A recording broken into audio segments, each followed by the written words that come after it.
या रसूलल्लाह माँ बाप का मैंने हक अदा कर दिया। हजूर ने फरमाया तूने उसी तरह किया होगा, तूने उसी तरह नवाले तोड़े होंगे, लेकिन याद रख माँ जब तुझे पालती थी साथ साथ तेरी जिंदगी की दुआएं भी करती थी। बेटा लूला हो लंगड़ा हो लेकिन माँ उसको पालती है। माँ को अगर जेवर बेचना पड़ जाए जेवर भी बेच देती है, माँ उसको पालती है। तो हुजूर नबी करम सल्लल्लाहु अलैहि वसल्लम ने फरमाया तू तो यही दुआ करता था कि अल्लाह पाक अगर तेरी माँ बीमार है तू तो यही दुआ करता है कि अल्लाह पाक मेरी माँ को जो है मौत अता फरमा दे। आज लोग यही कहते हैं, किसी की माँ बीमार हो बाप बीमार हो, लोग कहते हैं अल्लाह पाक इनको अच्छा इनका नसीब करे, अच्छी मौत अता फरमाए और पर्दा फरमा दे। और याद रखें कभी माँ के सामने कोई बंदा कह नहीं सकता माँ के सामने कि अल्लाह पाक तेरे बेटे को मौत अता फरमा दे, तेरी बेटी को मौत अता फरमा दे। और माँ सुन भी नहीं सकती, खुद बंदा सुन सकता है कोई कहे तेरे बाप को बड़ा बीमार है, तेरी माँ बड़ी बीमार है, अल्लाह पाक उसको मौत अता फरमा दे, लेकिन माँ कभी सुन नहीं सकती कि उसके बेटे को अल्लाह पाक मौत अता फरमाए। तो इसलिए माँ बाप के लिए क्या करें? हुजूर ने फरमाया कि माँ बाप के लिए दुआ करो। तो यहाँ उलमा ने लिखा है माँ बाप काफिर हूँ, माँ बाप नेक हूँ, माँ बाप बुरे हूँ, माँ बाप परहेजगार हूँ, मुत्तकी हूँ, क्या करे? वो माँ बाप के लिए दुआ करे। हज़रत अबू हुरैरा के बारे में आता है इत्तफाक से आप जो है वो हुजूर के सहाबी हैं और आपकी माँ काफिरा है। हज़रत अबू हुरैरा घर जब आते हैं आपको कोई बात ही नहीं आती, आपको बात ही हुजूर की आती। हुजूर की कचहरी में बैठते हैं, माँ बाप के पास माँ के पास आते हैं तो बात ही हुजूर की करते हैं, हुजूर के इश्क की बात करते हैं, हुजूर के अदब की बात करते हैं, आपको कोई बात ही नहीं आती। एक दिन हज़रत अबू हुरैरा का भाई कोई नहीं था, बहन कोई नहीं थी, आपकी शादी भी नहीं हुई, आपके वालिद गिरामी भी वफात पा चुके, एक दुनिया के अंदर सहारा ही माँ था। एक दिन माँ के लबों से हुजूर की गुस्ताखी वाले जुमले निकले। हज़रत अबू हुरैरा ने कहा माँ तेरी अजमत को सलाम। आपने अपना सामान उठाया और घर से बाहर निकल गए, लेकिन आपकी दिल को तस्कीन नहीं हो रहा था। तो दिल के अंदर ख्याल आया, हुजूर की बारगाह में गए, कहा या रसूल अल्लाह, रो रहे थे गिड़गड़ा रहे थे, या रसूल अल्लाह मेरी वालदा के लिए दुआ करें अल्लाह पाक उनको हदायत अता फरमाए। और लजपाल आका ने सरताज आका ने उसी वक्त हाथ उठाए, अल्लाहुम्मा हदी उम्मे अबू हुरैरा, अल्लाह अबू हुरैरा की माँ को हदायत अता फरमाए। ये बात सुननी थी।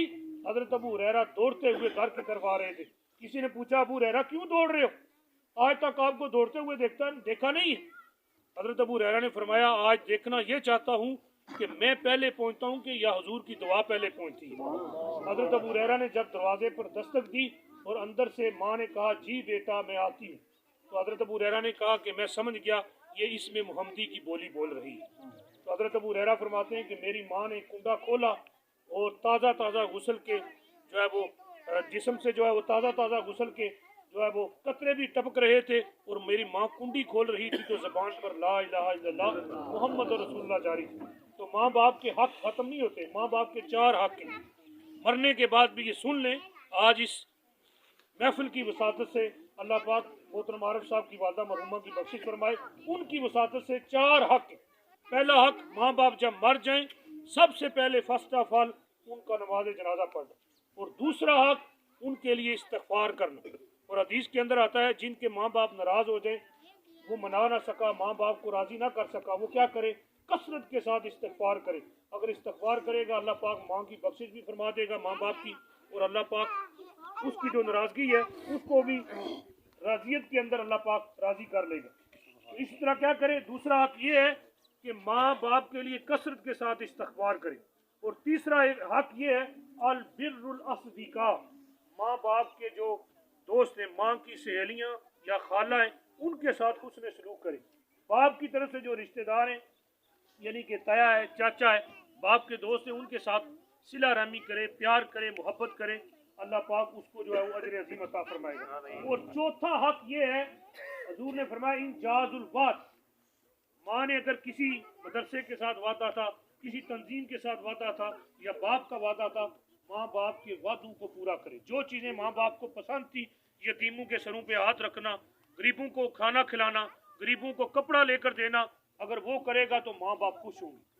तो ये माँ बाप के 4 हक।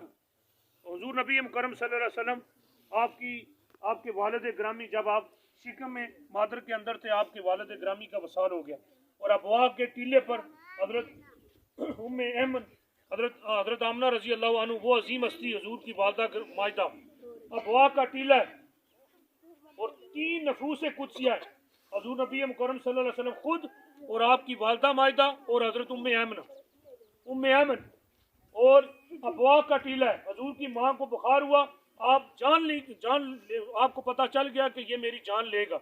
उसी वक्त उम्मे ऐमन को बुलाया और हुजूर का हाथ उनके हाथ में दिया और कहा, कुरैश के सरदार हजरत अब्दुल मुत्तलिब के पास इस मेरे लख्त जिगर को पहुंचा देना। और फिर उम्मे ऐमन और हजूर नबी मुकर्रम सल्लल्लाहु अलैहि वसल्लम वापस पलटे। हजूर नबी मुकर्रम सल्लल्लाहु अलैहि वसल्लम की माँ ने कहा, बेटा हर चीज़ ने फना हो जाना है, लेकिन याद रख हर चीज़ नई ने पुरानी हो जाना है और हर बाकी ने फना हो जाना है। याद रख कि मेरा जिक्र ख़त्म नहीं होगा। तू वलिद तू तोहरा, मैं तेरे जैसा हसीन और जमाल और पाक बेटा छोड़ कर जा रही। जिनकी औलादें नेक होती हैं और उनकी माँओं का जिक्र भी कभी मिटता नहीं। और हजूर नबी मुकर्रम सल्लल्लाहु अलैहि वसल्लम 2 ऊँटनियाँ थी, हजूर सल्लल्लाहु अलैहि वसल्लम उम्मे ऐमन के साथ बैठे और जब इब्ने हशाम ने लिखा है और फिर हजूर की कफालत आप सब ने पढ़ा है, हजरत अब्दुल मुत्तलिब ने की। और फिर जब आपकी उम्र 8 साल हुई तो इब्ने हशाम ने लिखा है कि एक बच्चा ज़ारों कतार रो रहा था, कभी इस दीवार के साथ कभी इस दीवार के साथ, और हजूर नबी मुकर्रम सल्लल्लाहु अलैहि वसल्लम को रो रहे थे, तड़प रहे थे।